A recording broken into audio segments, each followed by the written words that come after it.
Hello everybody, welcome back! Alright, today I'm going to do a review of Elex, which is an open world RPG game, and I'm going to start off with this little nugget. I've only played for about 18 hours, but I think I have a decent grasp on it to give you at least an initial review. Planning on doing an updated review later on, just as I play through the game and as I get towards more of the end content for the game. Alright, so what everybody wants to know, whether I recommend this game or not. Yes, I wholeheartedly recommend this game, and I'm going to cover points as to why. First off, as you can see as I look around, the graphics for this game are outstanding. Now, as you watch different videos, you may have seen that some of the people were saying that it was only going to be 30 frames per second, just because they're making it for console as well as PC. Well, the PC version can go as high as 60 frames per second, as you can see in the upper left-hand corner of my video. Okay, so the graphics, like I said, as you can see, the detail quality is amazing. You see the branches in between the trees, you can see the shrubs, you can see the detail of the towers that are around, you can see the skyline, and if I turn here, you can even see the rain coming down in my actual game footage. And if you look off in the distance, you can see the mountains, you can see the snow caps of the mountains over there. So like I said, the detail of the graphics is amazing. To go along with it, the sound quality. I like the intricacies they put into the sound. Like as you're walking around, especially, or as you're walking around, you can hear bugs buzzing in your ears. Like in my first video, if you want to go back to that, because I don't know if it'll do it on this one. But as you go to my first video, as I'm walking around doing a little orientation of the game, you can hear the bugs going around buzzing through the ears. That is actually in the game and not through my microphone. So like I said, the intricacies of the sound is fantastic. I like the way they did that. Alright. Excuse me. So, like I said, this is an open world game. So I'll bring up the map for you. And here's the main city, or the first city you come to, which is Goliad, which is the Berserkers, which is one of the three factions, which I'll get into in a minute. So, here's the little city I've been to, and you start off over in this little area here, and you come down to the Berserker city right over here, which is the first city you get to. So as I scroll through, you see there's a coastline, there's cities over here, and each little city has monsters, little outlaws, things to fight, things to collect, plants, all kinds of different things. So there's the top of the map there. I'll scroll over. I'll go back to the center of the map in a minute.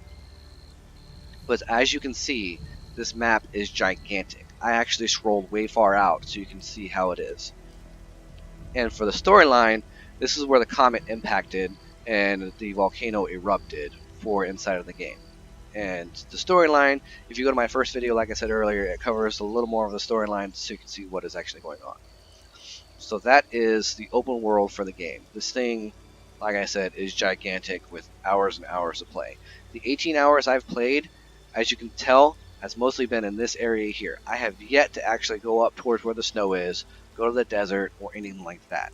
So there's so much to do and so much you want to do, you have to be careful how far you go and actually where you go to do different things. Okay. Alright, so that's the open world aspect of stuff.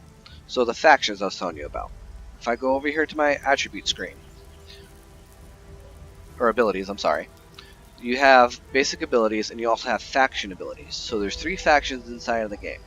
So you have the Berserkers, which are a lot like the medieval magic type people, where they do swords, bows, axes, stuff like that. And then you have the Outlaws, which steal technology from anywhere, use what they consider the old world technology, or what they consider new world technology. They take it all and they use it all, and they do their own little laws, hence the Outlaw name for them.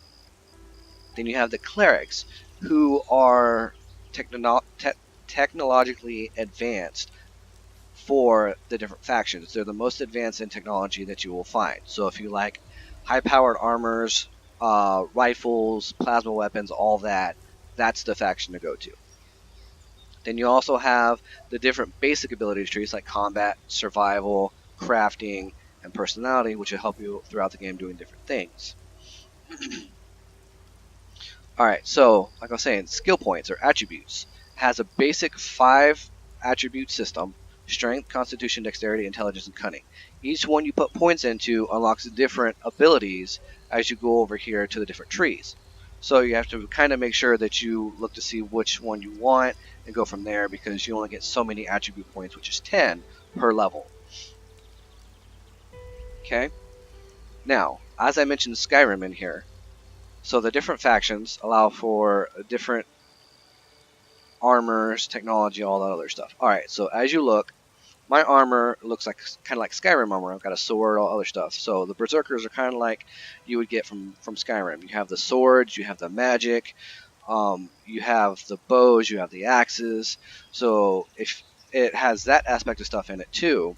But as you look at my little companion Fox standing right behind me, he's a cleric. He has more of the technology stuff. He's got a rifle. He's got a hammer, but the hammer has technology infused into it, so it does more damage, like shock damage, all that other stuff, which you can kind of do with the weapons for the berserkers, but it comes more innate and already in there for the clerics.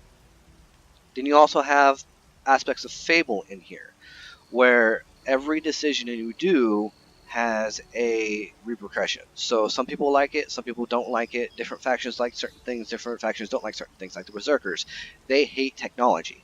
So anytime you walk around technology, you try and do something with technology, they will pretty much yell at you because they don't like technology. All technology gets the Elex, which is the special mineral in this game, taken out of it and used to create mana, which they use for their magic, and the rest of the technology is thrown in some random pit off to the side of the camp over here. And then they don't even use it.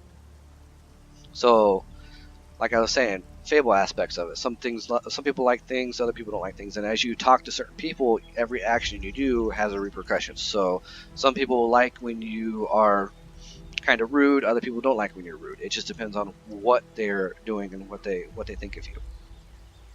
Now, for the open world, this is a post-apocalyptic game, which means that there is a huge catastrophic event that killed off a bunch of people and everybody's trying to survive. So as you go throughout the game, and you watch my other videos, you'll be able to see that there's cars thrown around, there's abandoned houses, there's all kinds of different things throughout the game that make it look like The Walking Dead or any of those post-apocalyptic shows you've seen. But as you go throughout the world, there's only a certain number of stuff you can find, kind of like in Fallout. There's only certain ammunition for certain weapons and everything like that. And once you run out, there's no more there until you find it. It's not you go buy different ones unless you go to one of these cities and they produce them. Like you might be able to find more ammunition with the clerics. You can find more arrows over here with the berserkers. Kind of stuff like that. One of the main downsides to the game that I found so far is there's no hotkey to turn off the heads-up display. So if you want to take a screenshot, you either have to do it with the heads-up display in there, or you have to go through a giant menu options in order to turn off the heads-up display so you can take decent screenshots. So it takes a little bit. It's a little more. It basically takes a little bit. So, one thing that I do find interesting about this game is I have it on the normal setting, which means it's not easy, it's not hard, it's kind of in between, right? But you still have to put thought into combat and your actions and all the other stuff, because the monsters, before you get good armor, these monsters will hurt you in a hurry. So I've died probably about 16 times just exploring around the main city here due to base level monsters, because they are super strong and they're mutated with the Elex compound inside of their system, so they actually hurt you. And some of them spit stuff at you, some of them leap at you, others have wings that can fly around and chase you. It's crazy how in depth they make these creatures, so you have to actually think. And you have to put strategy into how you fight these creatures. One of the things that they do give you in the beginning of the game is they give you a jetpack right there, but the jetpack has limited fuel, and it can only go. You can only jump certain heights before you have to make sure that you have a place to land. So you can use that into your strategy with going around them, above them, all the other stuff while you explore. But you have to be careful because some of the things, some of the creatures are hiding on the top of the cliff you're trying to get to.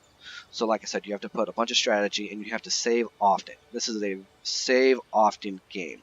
If you don't save often enough in this game, you will have to start over and go back and redo everything you did because of the fact that these creatures actually are outstanding. The detail in them is fantastic, and some of the strengths are actually really, really ridiculous. So your best friend will be your quick save key, which is F5 like normal games. All right, so that is my quick 10-minute review of this game. If you like this video, give a thumbs up. If you want to subscribe, go ahead and you'll be able to see the other videos as they come out. I hope this was informative for you.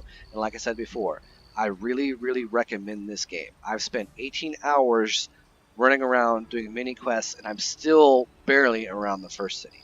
Thank you. Have a good day.